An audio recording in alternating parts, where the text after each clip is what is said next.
In our last video, we explored the second usage of the simple present tense with action verbs, where we discussed stating facts or general truths. Now, let's move on to another important usage, talking about scheduled events in the future.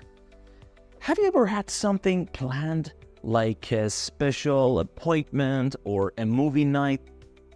Exactly in this video, we'll learn how to use the simple present tense with action verbs to talk about these scheduled events. Let's dive in. Scheduled events. When we talk about scheduled events in the future, we're talking about things that are planned to happen in the future. Imagine you have a special appointment or something fun to do coming up, like a party or a movie night. For example, if someone says, "The movie starts at 7 p.m. tonight," they mean that the movie is planned to begin at that time, 7 p.m. tonight. It's like a promise that the movie will start at 7 p.m. as planned. Or here's another example. The school bus arrives at 8 a.m. tomorrow morning.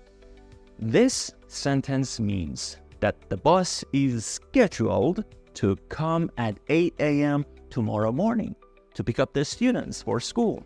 So when we use the simple present tense to talk about scheduled events in the future, we're saying what is planned to happen in the future, like appointments, meetings, or regular activities that have a set time. So to wrap up, we've just learned about the third way we use the simple present tense with action verbs, talking about scheduled events in the future. So when we say the movie starts at 7 p.m. tonight, or the school bus arrives at 8 a.m. tomorrow morning, we are talking about things that are planned to happen at a specific time in the future. And remember that this is the third usage of the simple present tense with action verbs. Keep practicing, and if you have any questions, feel free to ask your questions, and don't forget to exercise using this tense to talk about your own scheduled events for the future. And in our next video, we'll explore the fourth usage of the simple present tense with action verbs. Stay tuned.